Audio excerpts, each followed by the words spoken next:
नमस्कार, good morning, शुभ प्रभात। मैं हृदय मिश्रा आप सभी का स्वागत करता हूं डिकोड एग्जाम के इस डेली करंट अफेयर्स प्रोग्राम में। कैसे हैं आप सभी लोग? आई होप आप सभी लोग अच्छे होंगे और अपनी पढ़ाई को बहुत ही बेहतर ढंग से कर रहे होंगे। जो है आपका 2025 का 3 महीने अब बीत चुके हैं और आज है 1 अप्रैल यानी कि 1 अप्रैल। और अब मैं फिर से एक बात मैं आपसे कहता हूं कि भाई साहब ऐसा है कि प्लीज अब आप लोग कम से कम पढ़ना शुरू कर दीजिए, टाइम को बिल्कुल भी वेस्ट ना कीजिए। बहुत सारे ऐसे अभ्यर्थी हैं जो मुझे अपना जो है एस्से लिख करके भेज देते हैं। बहुत सारे लोग जो क्वेश्चन में जो देता हूं टास्क वो पूरा करके देते हैं। बहुत सारे अभ्यर्थी जो मुझे देते हैं और इसका कोई मैं चार्ज नहीं लेता, कोई मैं फीस नहीं लेता हूं, जो मेरे नंबर पे आता है। आप भी चाहें तो प्रयास कर सकते हैं, आप भी चाहें तो जो सुविधा मैं आपको दे रहा हूं, ठीक है, उस पर आप जो है काम कर सकते हैं। और इसके लिए मैंने कई बार आपसे कहा कि आप सीधे आप मेरे कॉन्टेक्ट नंबर पर यानी कि 860 जो हमारा नंबर है, कॉन्टेक्ट नंबर, वहां पर आप जो है डायरेक्टली मुझको जो है भेज सकते हैं अपने उत्तर, क्योंकि कहीं ना कहीं कनेक्टिविटी हमारी आपकी होनी चाहिए। तो 860444092201 इस पर संपर्क करके आप ना सिर्फ आप अपने जो टास्क जो मैं आपको देता हूं वो मुझे दिखा सकते हैं, ऐसे लिख करके दिखा सकते हैं, जो मैं क्वेश्चन देता हूं अंत में उसको लिख के दिखा सकते हैं। और इसके अलावा अगर आपकी कोई भी क्वेरी खासकर पीसीएस एग्जाम को लेकर के है, यूपीएससी एग्जाम को लेकर के है, तो इससे रिलेटेड कोई भी डाउट, अगर डिकोड एग्जाम को कोई भी कोर्स लेना है उसके लिए, या आरओ से रिलेटेड कोई भी जानकारी अगर आपको चाहिए, कोई पढ़ने में कोई प्रॉब्लम हो रही है, सीधे तौर पर आप मुझसे इस नंबर पर 860444092201 पर आप सीधे मुझसे बात कर सकते हैं और अपनी प्रॉब्लम को शेयर कर सकते हैं, ठीक है। तो लेकिन पढ़ना क्या है, जरूरी है, अहम है, ये बात आपको ध्यान रखनी है, ठीक है। चलिए बिना देरी के हम लोग सेशन को स्टार्ट करते हैं और देखते हैं कि हमने कल क्या कुछ पढ़ा था, यानी कि हमने 31 मार्च को क्या कुछ पढ़ा था। तो भारत ने परमाणु मिशन की शुरुआत की, जिसका उद्देश्य देश की बढ़ती ऊर्जा जरूरतों को पूरा करने के लिए स्वच्छ और पर्यावरण हितैषी ऊर्जा प्रदान करना है। मैंने कई बार कहा है कि भारत सरकार वर्तमान में ऊर्जा निर्भरता में व्यापक स्तर पर काम कर रही है, चाहे वो पीएम सूर्य घर मुफ्त बिजली योजना की बात हो या किसी अन्य योजना की बात हो। सरकार अपने आप को दक्ष करना चाहती है, सरकार अपने आप को आत्मनिर्भर करना चाहती है ऊर्जा के क्षेत्र में, एनर्जी के क्षेत्र में, जो पर्यावरण के पॉइंट ऑफ से क्या रहे, हितैषी रहे, ठीक है। इसके अलावा आप जानते होंगे 2047 तक सरकार का लक्ष्य है 100 गीगावाट परमाणु ऊर्जा उत्पादन का लक्ष्य, जो कि आपके एग्जाम के लिए क्या है, सबसे महत्वपूर्ण है। इस पॉइंट को आपको क्या करना है, याद कर लेना है, ध्यान दीजिएगा, ठीक है। वॉइस तो नहीं तेज है ना भाई, मैं बड़ा ध्यान देता हूं इस बात का अब, ठीक है। मेरे दिल पे बात लग गई है कि सर ये वॉइस बहुत तेज रहती है, तो इसलिए ध्यान दीजिएगा। चलिए, भारत में मैंग्रोव का वन जो है, मैंग्रोव वन जो होते हैं वो 9 राज्यों और 4 केंद्र शासित प्रदेशों के तटीय क्षेत्रों में पाए जाते हैं। ध्यान दीजिएगा, ये जो मैंग्रोव फॉरेस्ट है, जिसको मैंने कई बार आपसे कहा है कि मैंग्रोव फॉरेस्ट आपके एग्जाम के लिए बहुत महत्वपूर्ण है। मैंग्रोव फॉरेस्ट जो होते हैं वो आपके जैव विविधता के लिए बहुत ही क्या होते हैं, लाभकारी होते हैं, मिट्टी की कटान को रोकते हैं, दलदली भूमि रहती है एक तरीके से, तो बायोडायवर्सिटी क्या रहती है, रिच रहती है अपने आप पे, ठीक है। और सबसे बड़ी बात है, कार्बन सिंक के रूप में काम करते हैं, बहुत बड़ी मात्रा में ऑक्सीजन का जनरेशन होता है, इनसे जनरेट होते हैं, किसे, मैंग्रोव फॉरेस्ट से अपने आप में, ठीक है। तो मैंग्रोव फॉरेस्ट को आप लोग बढ़िया तरीके से रेडी कर लीजिएगा, ओके। चलिए आगे, ये देखो बाकी कुछ पॉइंट यहां पर दे रखा है कि मैंग्रोव फॉरेस्ट के लिए सरकार ने क्या कुछ काम किया है, ठीक है। चलिए, भारतीय पुरातत्व सर्वेक्षण ने द्वारका जल में अंतर्जलीय अन्वेषण शुरू किया है। द्वारका और बेट द्वारका के तट पर चल रहे पानी के भीतर अन्वेषण का उद्देश्य पुरातत्वविदों को प्रशिक्षण देने के अलावा जलमग्न पुरातात्विक अवशेषों की खोज, उनका दस्तावेजीकरण और अध्ययन करना है। यानी कि एक कार्यक्रम दरअसल पुरातत्व विभाग की तरफ से चलाया जा रहा है, जहां पर पुरातत्वविदों को प्रशिक्षण देना है, उसके साथ साथ में जो है जो समुद्र के नीचे जो भी चीज हमारे पुरातात्विक जो भी अवशेष हैं उनकी खोज करना, उनको इन्वेंट करना, इसके अलावा जो है उनका दस्तावेजीकरण करना, यानी कि उनका डॉक्यूमेंटिफिकेशन करना, ठीक है, उनको रजिस्टर करना कि भाई क्या क्या चीजें मिली हैं, कैसे कैसे हैं। और अगर ये पुरातात्विक अवशेष अगर हमें मिलते हैं तो कहीं ना कहीं हमारी संस्कृति और परंपराओं के बारे में जानने का हमें मौका मिलता है, और उसको हम लोग क्या करते हैं, दस्तावेजीकरण जो है उसका कर देते हैं और उसकी स्टडी करना है, उसका अध्ययन करना है। ये दरअसल इसका मुख्य उद्देश्य है, ठीक है। इसी रेफरेंस में मैंने आपको बताया था कि द्वारिका जो नगरी जो डूब गई है भगवान श्री कृष्ण की, उसकी भी खोज इसी अन्वेषण के तहत जो है की जा रही है। राज्यसभा ने 26 मार्च को बैंकिंग कानून संशोधन विधेयक 2024 पारित कर दिया, जिसके अंतर्गत अब 4 नॉमिनी आपके अकाउंट में रह सकते हैं, ठीक है।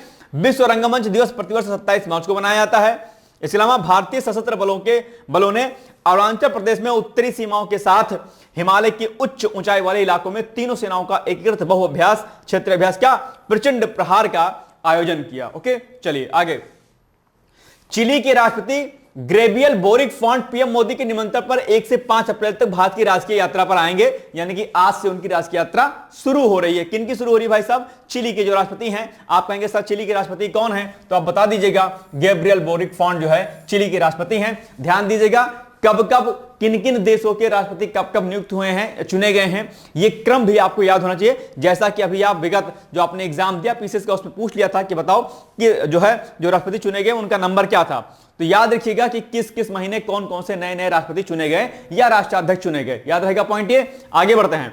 लोकसभा ने 26 मार्च को त्रिभुवन सहकारी विश्वविद्यालय विधेयक 2025 ध्वनिमत से पारित कर दिया, यानी कि वहां पर एक त्रिभुवन सहकारी विश्वविद्यालय की स्थापना की जाएगी।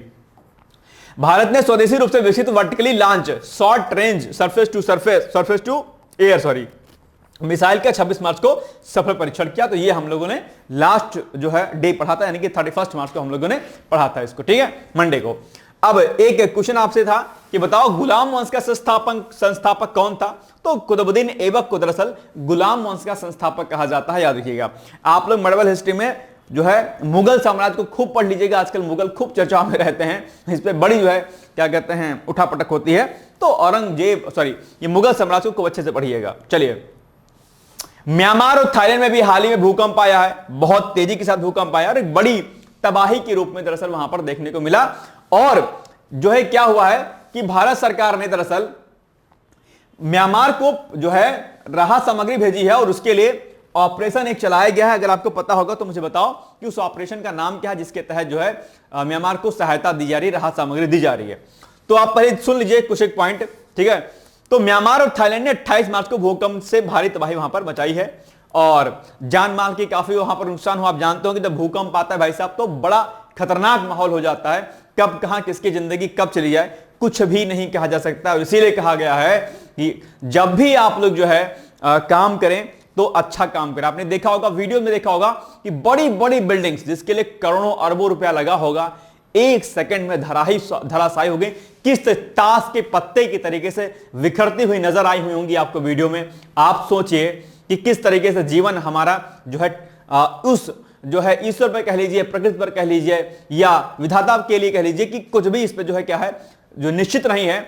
इसीलिए मैं बार बार कहता हूं कि अपने जीवन को कुछ ऐसा बनाओ, अपने सम्मान को कुछ इतना बेहतर बनाओ कि जिंदगी जब जिस दिन आपकी निकले, जिंदगी से जब आप जो है ऊपर की तरफ जाएं, अर्थात सांसें जिस दिन आपकी रुके, उस दिन पूरा देश पूरा विश्व आपके जाने पर जो है एक बार अफसोस जताए कि यार कोई व्यक्ति था जिसने बेहतर काम किए। इसलिए हमेशा क्या करना है, आपको नेक इंसान बनना है। पढ़ाई लिखाई तो अपनी जगह पर है, सब कुछ ठीक है, जॉब की तैयारी कर रहे होंगे, सारी चीजें बेहतर हैं, लेकिन हमेशा ध्यान दीजिएगा, मैं पढ़ाता हूं तो मेरा पढ़ाने का उद्देश्य इतना ही नहीं होता है कि आप कंपटीशन की तैयारी कर लें। मैं यह भी चाहता हूं कि जब आप एक आगे सर्विस में जाएं तो एक अच्छे और एक नेक इंसान बने, चाहे और फिर आप जो है गरीब बच्चों के लिए काम करें, ठीक, गरीब महिलाओं के लिए काम करें, वृद्धों के लिए काम करें। ये जो वृद्धा आश्रम जो चल रहे हैं आजकल, ये कॉन्सेप्ट जो है खत्म हो जाए और वृद्धा आश्रम की आवश्यकता ना पड़े, ऐसे संस्कार हमारे भीतर समाहित हों, ठीक है। और उसके लिए हमेशा अपने आप से प्रे करनी चाहिए ईश्वर से के साथ में कि हमें ईश्वर सही मार्ग की ओर, सन्मार्ग की ओर प्रेरित करे चलने के लिए। चलिए, तो ये सब बातें वहां पर दे रखी है कि किस किस तरीके से वहां पर जान माल की जो है हानि हुई है। और आप जानते होंगे कि भारत सरकार के द्वारा ऑपरेशन ब्रह्मा की शुरुआत की गई है।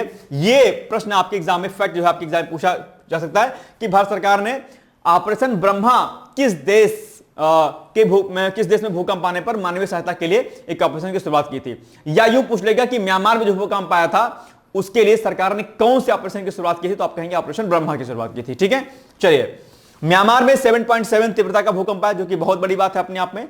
और national centre for seismology, NCC जिसको बोलते हैं, एनसीएस बोलते हैं, ठीक है। तो इसके अनुसार 28 मार्च को म्यांमार में 6 भूकंप आए अलग अलग पॉइंट पे। और इसके अलावा आप जानते हो जो थाईलैंड है, तो थाईलैंड के जो प्रधानमंत्री है कौन, पेंटाक्टॉन सिनावात्रा ने बैंकॉक को आपातकालीन क्षेत्र भी घोषित कर दिया अपने आप में, ठीक है। तो ये कुछ पॉइंट है जो आपके लिए इंपॉर्टेंट है। और भूकंप की अगर हम बात करते हैं तो वैश्विक भूकंप का लगभग जो 80% भूकंप है वो कहां पर आते हैं, तो आप जानते होंगे वो कहां पर आते हैं, बताओ। जो पर प्रशांत क्षेत्रीय है आपका, जो क्षेत्र है आपका ना, जिसको हम लोग क्या बोलते हैं उसको बताओ, जिसको हम लोग कुछ इस प्रकार का आकार बोलते हैं। इस एरिया को क्या बोलते हैं जहां पर वैश्विक लेवल के 80% भूकंप आते हैं, घोड़े की नाल का आकार का जो एरिया होता है, क्या बोलते हैं इसको, बताओ फटाफट जल्दी से। रिंग ऑफ फायर बोलते हैं, ठीक है। तो जो रिंग ऑफ फायर का जो क्षेत्र है, ठीक है, प्रशांतीय क्षेत्र जो है, वहां पर जो है ग्लोबली, जो ग्लोबल स्तर पर जो भूकंप आते हैं उसका 80% से ऊपर ही आता है लगभग, है ना। तो ध्यान दीजिएगा। अब इस जो है आपके रिंग ऑफ फायर में, ठीक है, ये जो आपका रिंग ऑफ फायर का जो एरिया है, इसमें कौन कौन से देश आते हैं, ये अक्सर प्रश्न आपसे पूछ लेता है। रिंग ऑफ फायर में कौन कौन से देश आते हैं, ठीक है। और रही बात भूकंप की, तो भूकंप को नापने के लिए सिस्मोग्राफ का इस्तेमाल किया था, आप जानते होंगे। और भूकंप के अध्ययन को सिस्मोलॉजी कहते हैं, आप यह भी जानते होंगे। और इसके अलावा आप जानते होंगे कि भूकंप के आने के कई सारे प्रमुख कारण होते हैं, ठीक है। उन कारणों की अगर हम बात करते हैं तो सबसे पहला जो इंपॉर्टेंट जो कारण होता है वो क्या होता है, प्लेट टेक्टोनिक्स होता है। आप जानते होंगे प्लेट टेक्टोनिक थ्योरी आप सभी लोगों ने पढ़ी होगी। और ये प्लेट टेक्टोनिक जो थ्योरी है भाई साहब, आपके एग्जाम के लिए क्या है, बहुत ही महत्वपूर्ण है। तो सबसे पहला तो टास्क मैं आज आपको यही देता हूं कि आप लोग प्लेट टेक्टोनिक को क्या करिएगा, तैयार कर लीजिएगा। ना सिर्फ आपको प्लेट टेक्टोनिक के बारे में तैयारी करनी है, बल्कि भूकंप क्या होते हैं, भूकंप से जो है भूकंप आने के प्रमुख कारण क्या हैं, ये सारे बिंदु आपको क्या करना है, जो है तैयार करना है। और आपकी यूपीपीसीएस की परीक्षा में जो प्रथम प्रश्न पत्र आपका मेंस का है, वहां पर प्लेट टेक्टोनिक अर्थात भूकंप से खूब प्रश्न पूछे जाते हैं भर भर के। और भूकंप पर यानी कि जो आपदाएं होती हैं उनसे संबंधित जो प्रश्न होते हैं वो आपके निबंध में भी पूछे जाते हैं। ऐसे में आपके लिए भूकंप का टॉपिक तैयार करना आपके लिए बहुत ही महत्वपूर्ण है। इससे प्री में प्रश्न पूछे जाते हैं, मेंस में पूछा जाता है, एसए में पूछा जाता है, और कल को अगर आप इंटरव्यू देंगे तो वहां पर भी इनसे प्रश्न पूछा जाएगा। ऐसे में इस टॉपिक को आपको क्या करना है, अच्छे से रेडी कर लेना है। तो सबसे पहला कारण जो आपका होता है भूकंप आने का, वो क्या होता है, वो होता है आपका प्लेट टेक्टोनिक का। इसको थोड़ा सा मैं अच्छे से लिख देता हूं ना, नहीं तो आप लोग कहोगे सर जी क्या लिखते हैं, प्लेट टेक्टोनिक, ठीक है। ये आपका सबसे पहला जो है क्या होता है, प्लेट टेक्टोनिक, ठीक है, प्लेट टेक्टोनिक। दूसरा क्या होता है, ज्वालामुखीय जो क्रियाएं होती हैं, ज्वालामुखीय क्रियाओं के फलस्वरूप भी कहीं ना कहीं क्या होते हैं, आपके जो है भूकंप आते हैं, ठीक है। ज्वालामुखी क्रिया, ये देखो, ठीक है, ज्वालामुखी क्रिया,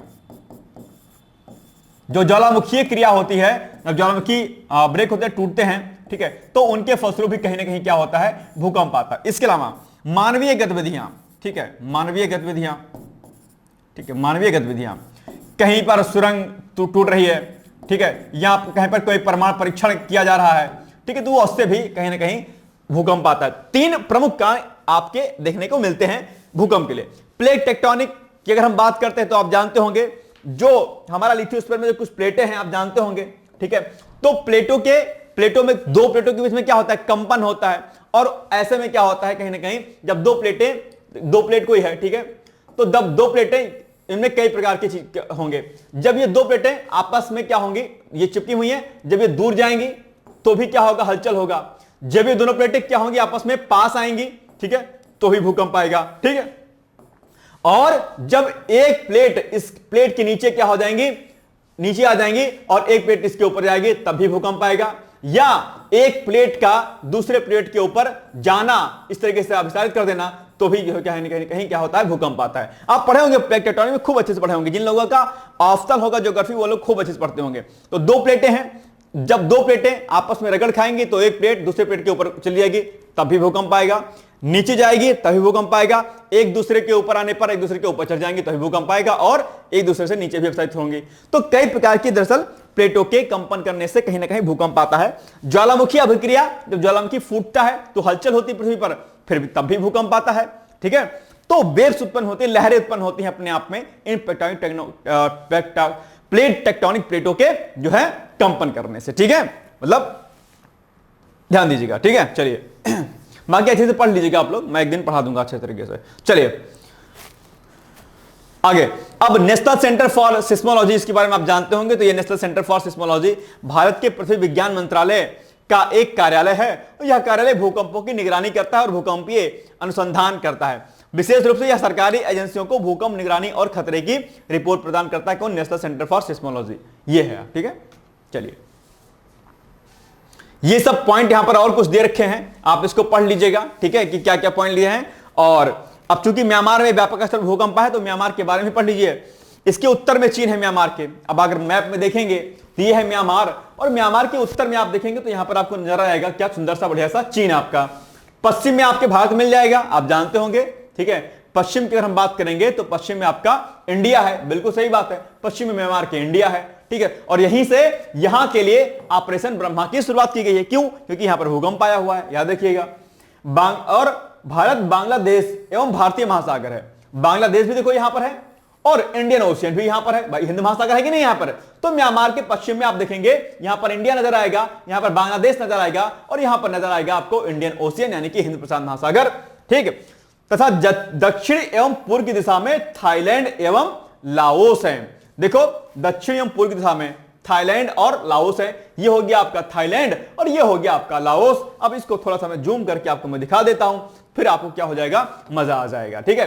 ये देखो भैया जी लोग, यहां पर क्या है, यहां पर है आपका म्यांमार और म्यांमार की अगर पश्चिम की बात करेंगे तो पश्चिम में पड़ता है आपका बांग्लादेश, इधर पड़ेगा आपका इंडिया और यहीं पर पश्चिम देखो म्यांमार के इधर नीचे की तरफ क्या है, इंडियन ओशियन है यानी कि हिंद प्रशांत महासागर है, ठीक है। अगर हम बात करेंगे दक्षिण और पूर्व की म्यांमार के, तो दक्षिण पूर्व में क्या है, थाईलैंड है और पूर्व में आपका लाओस दिखाई दे रहा है। और म्यांमार की अगर हम उत्तर की बात करेंगे तो यहां पर आपको चीन दिखाई देगा, ठीक है। तो ये म्यांमार के बारे में आप लोग ये देख लीजिएगा, क्योंकि प्रश्न कई बार यहां पर पूछ लेता है कि कहां पर अब हो सकता है यही पूछ ले आपसे कि बताओ म्यांमार की किस दिशा की ओर जो हिंद प्रशांत महासागर पड़ता है, तो आप तुरंत फट से बता देंगे कि इधर तो है हिंद महासागर दरअसल म्यांमार के क्या है, ये आपका दक्षिण और पश्चिम में पड़ता है, ठीक है, याद रहेगा पॉइंट। इसी तरीके से थाईलैंड वाला भी आपको मैटर तैयार कर लेना है मैप के माध्यम से, मैंने म्यांमार करा दिया है, थाईलैंड आप तैयार कर लीजिएगा, ठीक है। बाकी जो है आप देखेंगे तो म्यांमार की जो राजधानी है नेप्यांडा है और सबसे बड़ा शहर जो है, सबसे बड़ा शहर देश की पूर्व राजधानी यांगून है, जिसका पूर्व नाम रंगून था, ठीक है। रंगून तो सुना ही होगा, गाना भी आया था रंगून वाला, मेरे पिया गए रंगून, क्या है वहां से टेलीफोन, सुना है नहीं सुना है, ये गाना था पहले, ठीक है, तो यही रंगून था। चलिए मुद्रा क्या है, क्या है यहाँ की, ठीक है, तो हो सकता है आपसे एग्जाम में प्रश्न पूछ ले यहां से। चलिए, हाल ही में भारत द्वारा किस देश में आए भूकंप के कारण हुए आर्थिक क्षति की पूर्ति हेतु ऑपरेशन ब्रह्मा की शुरुआत की गई? अभी तो हमने आपको बताया कि कौन से देश में, तो ये आया भैया आपका नेपाल, चीन, भूटान और भारत। अरे भाई साहब, हाल ही में भारत द्वारा किस देश में आए भूकंप के कारण हुए आर्थिक, हाल ही में भारत द्वारा देश में भूकंप के कारण हुए आर्थिक क्षति की पूर्ति ऑपरेशन। भाई साहब इसमें पॉइंट लिख गया गलत, नेपाल चीन, यहां पर किसी एक जगह पर आप कर लो, म्यांमार कर लो, ठीक है। यहां पर चलो ये भारत नहीं होगा भाई साहब, ये होगा, देखो ये प्रश्न दो तरीके से बन सकता है। कैसे? अगर आप भारत यहां पर हटा दोगे तो क्या पूछ लेगा, हाल ही में किस देश के द्वारा या किस देश में आए भूकंप के कारण हुए आर्थिक क्षति की पूर्ति हो तो ऑपरेशन ब्रह्मा की शुरुआत की गई थी, तो आप कहेंगे भारत के द्वारा, या जो यहां पर लिखा है वही पूछ लेगा, ठीक है। तो यहां पर एक ऑप्शन में आप क्या काम करिए, यहां पर कर दीजिए आप म्यांमार, ठीक है।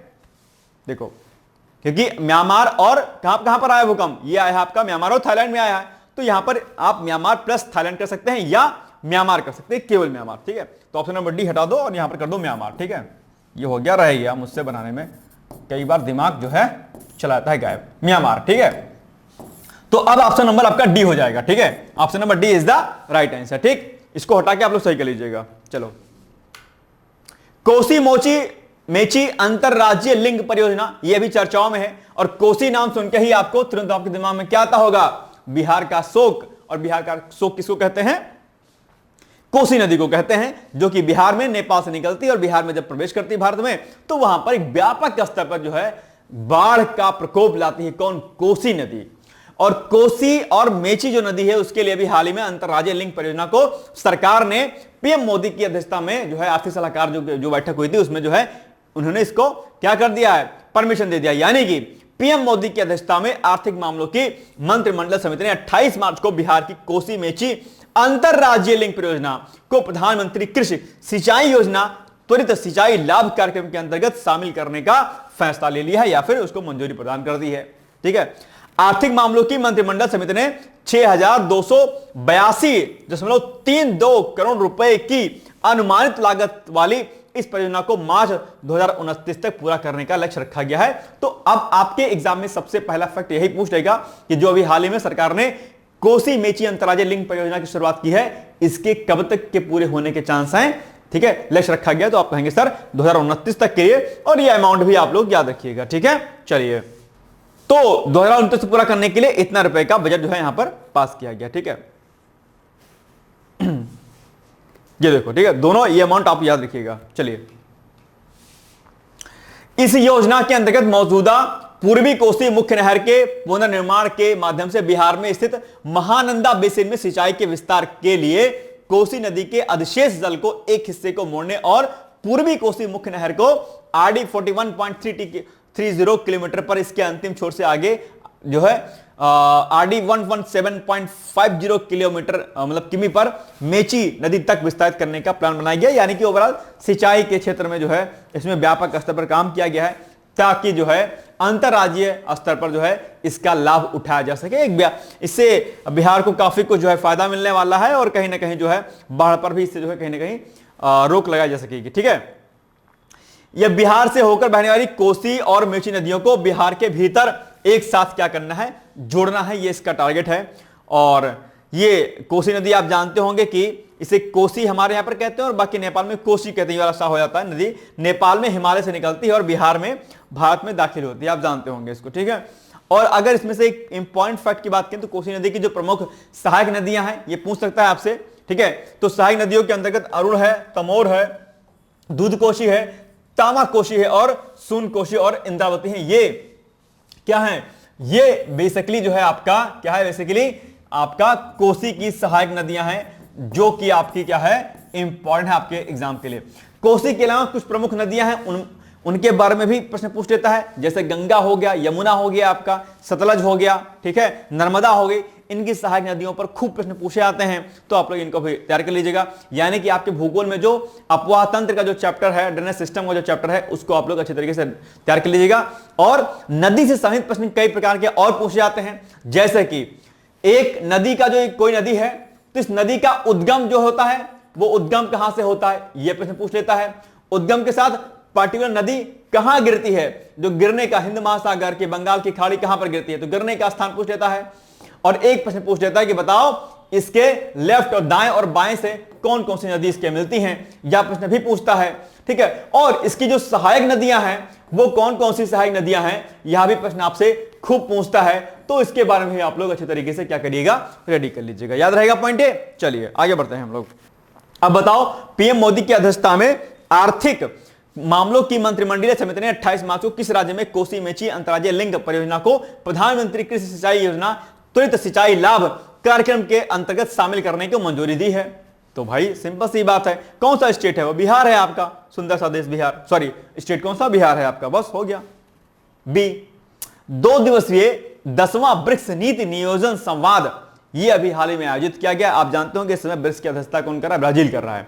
ब्रिक्स में मुख्य तौर पर 5 देश आते हैं, BRICS, इसके बारे में बखूबी आप जानते होंगे, कई बार आपके एग्जाम में प्रश्न पूछा आता है। ठीक है, तो ब्रिक्स के बारे में आप जानते होंगे। ठीक है, ब्रिक्स की बात कर रहे हैं, 5 कंट्री हैं, BRICS। तो बी से क्या हो जाएगा आपका? ब्राजील हो जाएगा। पता कि नहीं पता है? बी से ब्राजील हो गया, आर से रूस हो गया, आई से आपका इंडिया यानी कि भारत हो गया नहीं हो गया? सी से क्या हो गया? चाइना यानी कि चीन हो गया, और एस से साउथ अफ्रीका यानी कि दक्षिण अफ्रीका हो गया। ये मुख्यतः 5 कंट्रियां इस ब्रिक्स में जो है आती हैं। और भाई साहब ब्रिक्स में भी हाल ही में 1-2 कंट्री शामिल हुई हैं। ठीक है, अगर आपको पता है तो मुझे बताओ। हालांकि लास्ट डे भी मैंने, लास्ट डे नहीं किया, मतलब 2, 4, 6, 10 दिन पहले मैंने पूछा था प्रश्न आपसे, तो अपने कुछ लोगों ने कमेंट किया था। मैं आज पुनः आपसे उम्मीद करता हूं कि ब्रिक्स में अभी हाल ही में कौन सी कंट्री शामिल हुई है या अभी तक नहीं शामिल की गई है, इसका उत्तर आप अगर बता सकते हैं तो मुझे कमेंट करके जरूर बताइएगा। ठीक है, और ब्रिक्स की महत्ता बहुत है भाई साहब। ठीक है, ब्रिक्स अपने आप में बहुत मजबूत संगठन है और इस समय 2025 में ब्राजील इसकी अध्यक्षता कर रहा है। ठीक है, इसी के रेफरेंस में अभी हाल ही में क्या हुआ है, 10वां ब्रिक्स नीति नियोजन संवाद का आयोजन किया गया है। कहां पर? तो ब्राजील की राजधानी है। और क्या है? तो ब्राजील की राजधानी है ब्रासीलिया, और ब्रासीलिया में ही 24 से लेकर के 25 मार्च के मध्य में 2 दिवसीय ये 10वां ब्रिक्स नीति नियोजन संवाद जो है वहां पर स्थापित किया गया, मतलब उसका जो है आयोजन किया गया। ठीक है, इसमें ब्राजील, रूस, भारत, चीन और दक्षिण अफ्रीका के नीति नियोजकों के साथ साथ हाल ही में ब्रिक्स में शामिल नए सदस्य देशों के वरिष्ठ प्रतिनिधि ने भाग लिया। अब आप बताओ कि शामिल नए सदस्य कौन हैं? मुझे पूरी उम्मीद है कि आप इसका उत्तर जरूर देंगे। देखते हैं कि आप मेरी उम्मीदों पर कितना खरा उतरते हैं। गूगल तुरंत कर लीजिए फट से और इसका उत्तर मुझे बताइए कि बताइए भैया कौन से इसमें नए सदस्य देश जो है शामिल हुए हैं। ठीक है, चलिए मैं पूछ भी इसलिए रहा हूं क्योंकि मैंने इसको कराया हुआ है आपको। ठीक है, चलिए भारत की ओर से विदेश मंत्रालय में संयुक्त सचिव जो हैं रघुराम एस ने भारतीय प्रतिनिधि मंडल का नेतृत्व किया और बैठक में वैश्विक सामरिक मुद्दों और क्षेत्रीय विकास पर चर्चा की गई कि भाई ग्लोबली जो है जो सामरिक हमारे इश्यूज हैं, ठीक है, उनको हम कैसे जो है सही कर सकते हैं और क्षेत्रीय विकास यानी कि जो हमारा जो डेवलपमेंट है क्षेत्रीय लेवल पर वो किस प्रकार से और मजबूत हो सके, इन सभी बातों के लिए दरअसल इस बैठक में जो है चर्चा पर चर्चा की गई। चलिए, इस बैठक में ब्रिक्स के हालिया विस्तार के बाद उसके संस्थागत विकास पर भी विचार किया गया। हालिया विस्तार मतलब जो नए सदस्य भी शामिल हुए हैं उनके, क्योंकि ब्रिक्स बड़ा हो गया, अब तो 5 कंट्री थे लेकिन अब बढ़ गई हैं, तो बढ़ गई हैं तो उसके डेवलपमेंट के लिए भी जो है बैठक में चर्चा प्रचार की गई है। बाकी कई सारे अन्य मुद्दे हैं, चाहे वो जलवायु परिवर्तन का हो, वित्तीय परिदृश्य हो, कृत्रिम बुद्धिमत्ता हो, इन सभी मुद्दों पर दरअसल चर्चा की गई है। ब्राजील इस समय ब्रिक्स का अध्यक्ष देश है, ने इस बैठक की मेजबानी की है। बस हो गया काम, ठीक है। यह भी प्रश्न पूछ सकता है कि बताओ 2025 में ब्रिक्स की अध्यक्षता कौन कर रहा है, आप कहेंगे सर ब्राजील कर रहा है, बस बात खत्म, ठीक है। चलिए, 24 से 25 मार्च को 2 दिवस हुए 10वां ब्रिक्स नीति नियोजन संवाद का आयोजन कहां पर किया गया। अभी हमने आपको बताया ब्राजील की राजधानी ब्रासिलिया में, और ब्रासिलिया में किया गया तो 24 से 25 मार्च को किया गया। सिंपल सी बात है, यानी कि अगर आप देखेंगे तो उत्तर नंबर जो आपका ए है, ऑप्शन नंबर, वो क्या हो जाएगा, सही हो जाएगा, कोई दिक्कत तो नहीं यहां पे। चलिए आगे बढ़ते हैं हम लोग। बांग्लादेश का राष्ट्रीय दिवस आप जानते होंगे 26 मार्च को दरअसल बांग्लादेश का राष्ट्रीय दिवस मनाया जाता है, ठीक है। और बंगाल विभाजन पर मुझे नहीं लगता कि आप जो है लोग को नहीं पता होगा, बखूबी खूब पता होगा, अच्छे तरीके से पता होगा, आप लोग आईआर में पढ़ते भी होंगे, ठीक है। आप जानते होंगे कि 26 मार्च 1971 को बांग्लादेश ने पाकिस्तान से स्वतंत्रता की घोषणा की थी, जिसे बांग्लादेश के राष्ट्रीय दिवस के रूप में मनाया जाता है। पाकिस्तान से स्वतंत्र हो गया और उस दिन नया देश बांग्लादेश आपका बन गया। भारत और बांग्लादेश 6 दिसंबर को मैत्री दिवस मनाते हैं भाई साहब, ठीक है। मैत्री दिवस क्यों मनाते हैं, क्योंकि भारत ने 1971 में इसी दिन बांग्लादेश को एक स्वतंत्र राष्ट्र के रूप में मान्यता दी थी। तो ये अगर स्वतंत्र राष्ट्र की मान्यता दी थी तो ऐसे में कहीं ना कहीं ये 6 दिसंबर जो आपका दिवस हुआ, इसको मैत्री दिवस के रूप में मनाए जाने का फैसला लिया गया। वर्ष 2021 में प्रधानमंत्री श्री नरेंद्र मोदी के द्वारा इस दिन को मैत्री दिवस के रूप में स्थापित किया गया। प्रश्न इंपॉर्टेंट है, याद रखिएगा इस फैक्ट को। इसके अलावा आप यह भी जानते होंगे कि जो ये बांग्लादेश को जो है मान्यता देने वाला जो सबसे पहला जो कंट्री था वो था आपका भूटान, आपका पड़ोसी देश भूटान। भूटान ने सबसे पहले दरअसल बांग्लादेश को मान्यता दी, ठीक है। उसके बाद फिर आपके दूसरे देश में भारत आया था। क्योंकि भारत पड़ोसी देश है तो निश्चित तौर पर जो है जरूरी था कि उसको मान्यता दी जाए। और आप जानते होंगे सरकार ये जो आपके भारत सरकार है, ये वर्तमान में सबसे पहले पड़ोसी जो आपके हैं उनको मान्यता देता है, उनके लिए काम करता है, और बढ़िया हमारी नीति भी चल रही है इस समय, आप जानते होंगे, ठीक है। अब बताओ भारत और बांग्लादेश कब मैत्री दिवस मनाते हैं। अभी हमने आपको बताया है 6 दिसंबर।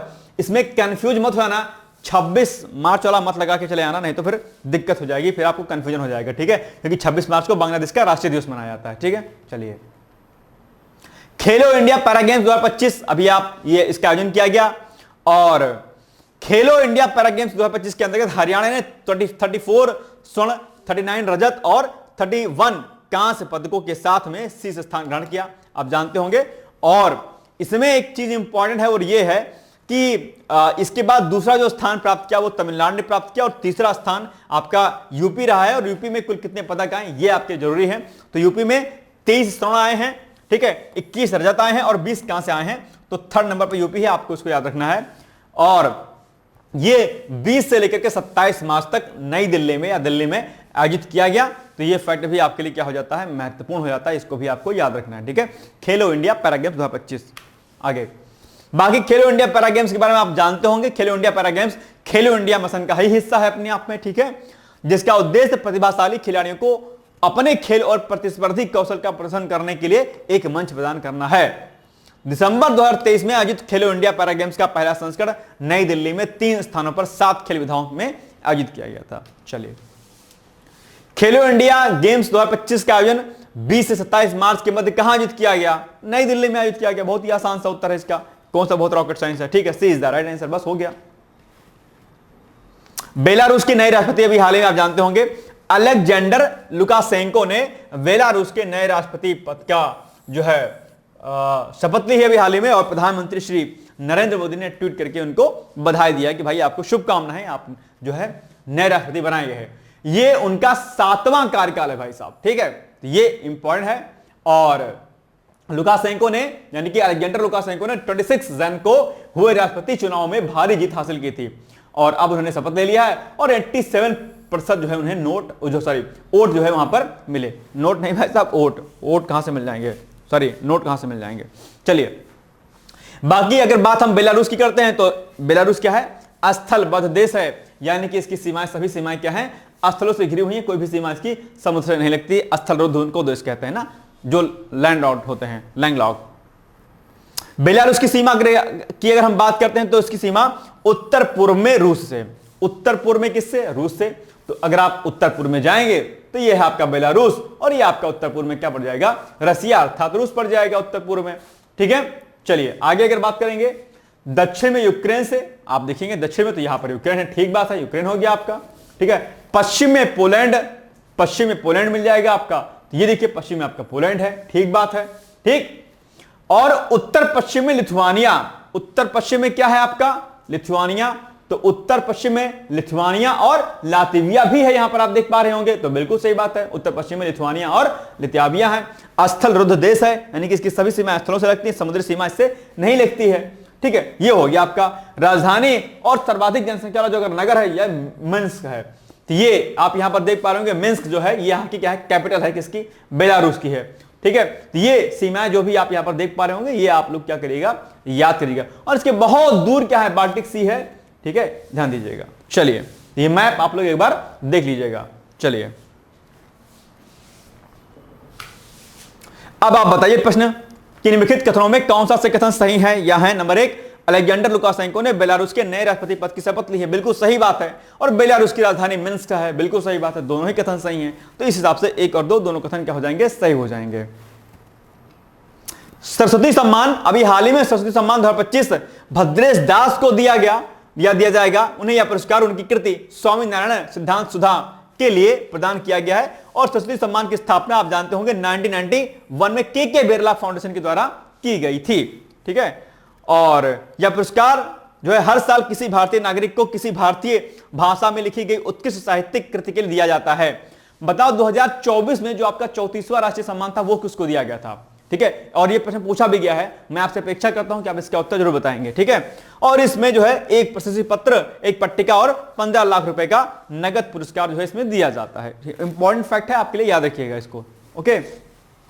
चलिए अब आप बताइए कि हाल ही में सरस्वती पुरस्कार से किसे सम्मानित किया गया है। सिंपल सी बात है, भद्रेश दास को भी इज द राइट आंसर। बस चलिए अपस्फा भाई साहब जी अभी हाल ही में लागू हो गया, और इसके बारे में बखूबी आप लोग खूब जानते होंगे, मुझे नहीं लगता कि इसके बारे में आप नहीं जानते होंगे। तो गृह मंत्रालय ने, अभी होम मिनिस्ट्री ने 13 थाना क्षेत्रों को छोड़कर पूरे मणिपुर में सशस्त्र बल विशेष अधिकार अधिनियम अपस्फा लागू करने की घोषणा कर दी है। आप जानते होंगे मणिपुर हिंसा के बारे में, वहां पर कुकी और जो मैतेई जनजाति हैं उनके बीच डिस्प्यूट है, अपने आप में मतभेद है, और उसकी वजह से कहीं ना कहीं क्या है, एक व्यापक स्तर पर हिंसा वहां पर देखने को मिली। और ऐसे में कहीं ना कहीं सरकार ने दोबारा से अपस्फा लगाने का वहां पर जो है सोचा। अपस्फा के ऊपर आप जानते होंगे बहुत ज्यादा कॉन्ट्रडिक्शन होता है, बहुत ज्यादा विरोध भी होता है, और अपस्फा को कई लोग सही भी कहते हैं, कई लोग क्या कहते हैं, गलत भी कहते हैं। अपस्फा में सेना को विशेष अधिकार प्रदान किया जाता है। तो बहुत डिटेल में अपस्फा को मैं नहीं बताऊंगा, लेकिन अपस्फा आपके परीक्षा के दृष्टिकोण से क्या है, महत्वपूर्ण है। सेनाओं को विशेष अधिकार दिया जाता है इसमें, ठीक है। चलिए यह निर्णय क्षेत्र में कानून व्यवस्था को चल रही चिंताओं के बीच जिसे अशांत क्षेत्र के रूप में वर्गीकृत किया गया है, उनके लिए दरअसल ये कुछ डिस्ट्रिक्ट में लगाया गया है।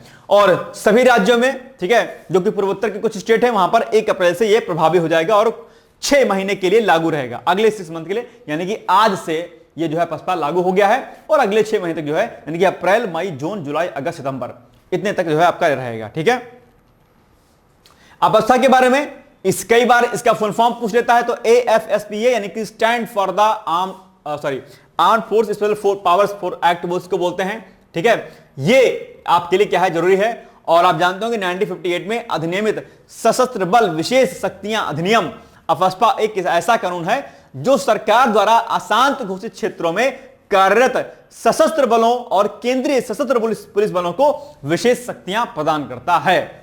तो ये एक बहुत इंपॉर्टेंट आपके लिए जानकारी है और मुख्यतः आप लोग जानते भी होंगे इसको, ठीक है। यह क्षेत्र आमतौर पर उग्रवाद से ग्रस्त होते हैं, जहां राज्य सरकारों के लिए कानून व्यवस्था बनाए रखना क्या होता है, चुनौतीपूर्ण हो जाता है। इसीलिए वहां पर जो है सैनिकों को और जो है सीआरपीएफ को क्या किया जाता है, विशेष जो है बल प्रदान किया जाता है, विशेष शक्ति प्रदान की जाती है, ठीक है। अवस्था वर्तमान में पूर्वोत्तर के कुछ हिस्सों जैसे कि आप जानते होंगे असम हो गया, नागालैंड, मणिपुर और अरुणाचल प्रदेश के कुछ जिलों में लागू है और इसे पहले जम्मू कश्मीर में भी लागू किया गया था, जिसे 2019 में हटा लिया गया। आप जानते होंगे पूर्वोत्तर के कुछ राज्यों में कहीं ना कहीं नक्सलवाद, उग्रवाद जैसी चीजें देखने को मिलती हैं और इसी परिप्रेक्ष्य में आपने एक आईएएस का नाम सुना होगा, ओपी चौधरी का, ठीक है। छत्तीसगढ़ कैडर के अधिकारी, आईएएस अधिकारी हैं, हालांकि वो बीजेपी में शामिल हो गए हैं, आई थिंक मंत्री हैं शायद कुछ है, आई थिंक हमारे ख्याल से, ठीक है।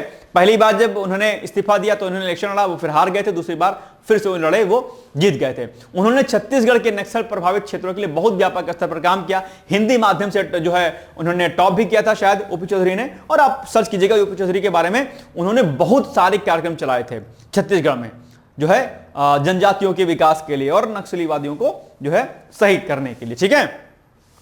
तो आप लोग भी एक अच्छा काम कर सकते हैं अगर कल को पीसीएस अधिकारी आईएएस बनेंगे आप लोग तो, ठीक है।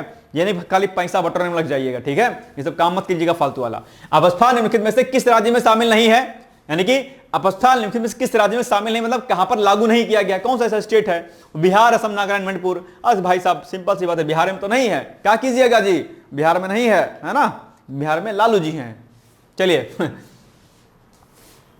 बहुत मारेंगे लालू जी अगर लगा दोगे वहां पे अवस्था तो। चलिए अब आज का अभ्यास प्रश्न आपके सामने, राजा राम मोहन राय ने निम्न में किसका विरोध नहीं किया था, बाल विवाह का विरोध नहीं किया था, सती प्रथा का नहीं किया था, या अरे भाई साहब आज क्या लिख गया, ये पाश्चात्य नहीं है, पाश्चात्य शिक्षा होगा, ठीक है, पाश्चात्य शिक्षा कर लीजिएगा इसको, आज मिसप्रिंट हो गया है, पाश्चात्य शिक्षा, ठीक है, और या फिर मूर्ति पूजा। यानी कि इन चारों में से राजा राम मोहन राय ने किस चीज का विरोध नहीं किया था, बाल विवाह का विरोध नहीं किया था, या सती प्रथा का नहीं किया था, या पाश्चात्य शिक्षा का नहीं किया था, या फिर मूर्ति पूजा का नहीं किया था, किसका विरोध नहीं किया था, इसका आपको उत्तर देना है।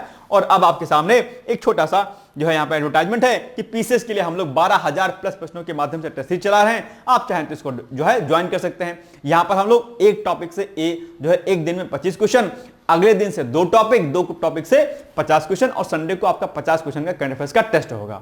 याद रहेगा पॉइंट, ये आपके लिए जरूरी है। इसके अलावा यूपीपीसीएस मुख्य परीक्षा के लिए भी हम लोग मेंस आंसर राइटिंग करा रहे हैं, बहुत अच्छे प्रश्न आपको देते हैं। सुबह 5 क्वेश्चन विथ मॉडल आंसर और शाम को फिर 5 क्वेश्चन बिना मॉडल आंसर के, जिसको आपको लिखना होगा, उसका उत्तर हम लोग 48 आवर में चेक करके आपको भेजेंगे।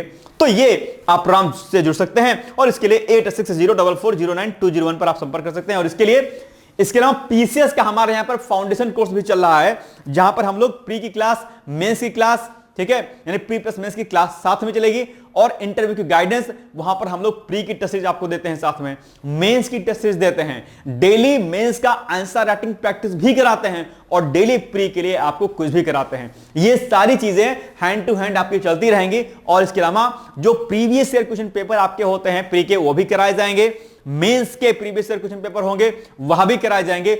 ओवरऑल अगर आप देखेंगे तो समग्र रूप से आपको सब कुछ कराया जाएगा। Lectures, video lectures, recorded video lectures मिलेंगे आपको, और उसका बाइलिंगुअल फॉर्म में यानी कि हिंदी और इंग्लिश दोनों में आपको क्या मिलेगा, नोट्स मिलेगा। तो ये चीजें हमारे पीसीएस के फाउंडेशन कोर्स में मिलती हैं, और जिससे आपका सपना जो अधिकारी बनने का है वो पूरा हो सकता है अगर आप हमारे साथ मेहनत लगातार ईमानदारी पूर्वक करेंगे तो। और उसके लिए आप यहां पर 8604409201 पर आप सीधे मुझसे संपर्क करके जानकारी प्राप्त कर सकते हैं, ठीक है। तो ये हो गया आज का हमारा इंपॉर्टेंट न्यूज। बाकी हम लोग मिलेंगे कल, तब तक आप लोग पढ़ते रहिए, मस्त रहिए। लेकिन उसके पहले एक प्रश्न का उत्तर आप लोग नोट करिए और लिखकर इसको मुझे बताइएगा। मणिपुर में कुकी और जो ये मैतेई जनजाति है, इसके बीच हिंसा का प्रमुख कारण क्या है? इन्हीं दोनों के मध्य में जो है हिंसा कहीं ना कहीं हुई है। तो आप मुझे बताइए कि ये क्या मुद्दा चल रहा है, इसके बारे में आप लोग लिखने का प्रयास कीजिएगा। तो ये हो गई आज की हमारी इंपॉर्टेंट क्लास। कल मिलेंगे हम लोग एक नई क्लास के साथ, तब तक आप लोग पढ़ते रहिए, मस्त रहिए, व्यस्त रहिए। भूकंप वाला टॉपिक तैयार कर लीजिएगा, कुकी और मैतेई के मध्य में क्या विवाद है उसको तैयार कर लीजिएगा, ठीक है। ये कुछ चीजें हैं जो बहुत इंपॉर्टेंट है। तो आज मैंने कई सारे आपको होमवर्क दिए हैं, याद है आपको? एक होमवर्क मैंने आपको दे दिया, अब इसको याद रख लेना, भूल मत जाना, ठीक है। एक होमवर्क मैंने क्या दिया है आपको, एक दिया है अपवाह तंत्र का चैप्टर आपको तैयार करना है, होमवर्क है आपका अपवाह तंत्र, ठीक है। अपवाह तंत्र कौन कौन सी नदी कहां से निकलती है, एक अपवाह तंत्र का हो गया। एक आपको तैयार करना है भूकंप के बारे में सारा कि प्लेट टेक्टोनिक थ्योरी क्या होती है, भूकंप के क्या नुकसान होते हैं और भूकंप को किस प्रकार से हम रोक सकते हैं। जैसे भूकंप रोधी बिल्डिंग बनाई जाती है, पता होगा आपको, तो भूकंप आने के पहले हम क्या रोक लगा सकते हैं, किस प्रकार का सुधार कर सकते हैं, और भूकंप जब आता है तो हम उसमें बचाव कार्य में हम क्या कर सकते हैं, यह भी प्रश्न आपको उत्तर जो है आपको तैयार करना है। इसके अलावा मैंने क्या बताया, जो ये कुकी और जो मैतेई जनजाति है इसके मध्य में जो है क्या डिस्प्यूट चल रहा है, यह भी आपको क्या करना है, लिखना है। तो ये 3 बड़े टास्क आज हमने आपको दिए हैं, इन तीनों का आपको क्या करना है, पूरा करना है, और एक जो प्रश्न हमने आपको दिया है अंत में, ठीक है। तो ये हो गया इंपॉर्टेंट हमारा सेशन आज का। मिलेंगे कल हम लोग एक नए वीडियो के साथ, तब तक आप लोग पढ़ते रहिए, मस्त रहिए, व्यस्त रहिए। मेरी बहुत सारी शुभकामनाएं हैं। All the best and thank you so much, bye bye, take care. दोस्तों, क्या आप पीसीएस अधिकारी बनना चाहते हैं? यदि हाँ, तो डिकोड एग्जाम लेकर आया है यूपी पीसीएस फाउंडेशन कोर्स 2025। यह एक ऑल इन वन कोर्स है जिसमें प्रीलिम्स मेंस दोनों ही परीक्षाओं के लिए वीडियो लेक्चर, एनसीईआरटी और standard books based bilingual notes उपलब्ध कराया जा रहा है। इस कोर्स में प्री और मेंस के सभी प्रीवियस ईयर क्वेश्चंस पेपर भी वीडियो लेक्चर के माध्यम से कोर्स में सम्मिलित होंगे। साथ ही साथ में कोर्स का कंटेंट गुणवत्तापूर्ण होने के साथ ही साथ एग्जाम ओरिएंटेड है, जिससे कोर्स लेने वाले स्टूडेंट्स को कोई भी बाहरी पुस्तक या नोट्स पढ़ने की आवश्यकता न पड़े। इस कोर्स में प्रीलिम्स और मेंस के टेस्ट सीरीज तथा आंसर राइटिंग प्रोग्राम भी शामिल है, जिसके साथ ही साथ टेलीग्राम ग्रुप में रेगुलर टॉपिक वाइज टेस्ट कराए जाएंगे। इसके साथ ही सीसेट, निबंध तथा सामान्य हिंदी की अतिरिक्त कक्षाएं भी चलाई जाएंगी तथा हमारे कोर्स से परीक्षा में सफल होकर इंटरव्यू देने वाले विद्यार्थियों को इंटरव्यू की भी तैयारी कराई जाएगी, और अंतिम परिणाम कुछ भी हो, पूरी फीस उन्हें रिवार्ड के स्वरूप जो है वापस कर दी जाएगी तथा अगले बैच में उन्हें निःशुल्क प्रवेश प्रदान किया जाएगा। उल्लेखनीय है कि डिकोड एग्जाम एक संस्थान के रूप में 5 वर्ष के अपने सफल कार्यकाल में अब तक 55 से अधिक विद्यार्थियों को विभिन्न परीक्षाओं में अंतिम सफलता दिलाने में अपना सफल योगदान दे चुका है। इस कोर्स की फीस 15,000 रुपये निर्धारित की गई है, लेकिन पहले प्रवेश लेने वाले 100 विद्यार्थियों को 3,000 रुपये की विशेष छूट दी जा रही है। और अधिक जानकारी के लिए हमारे संस्थान के नंबर 6307495944 पर संपर्क करें।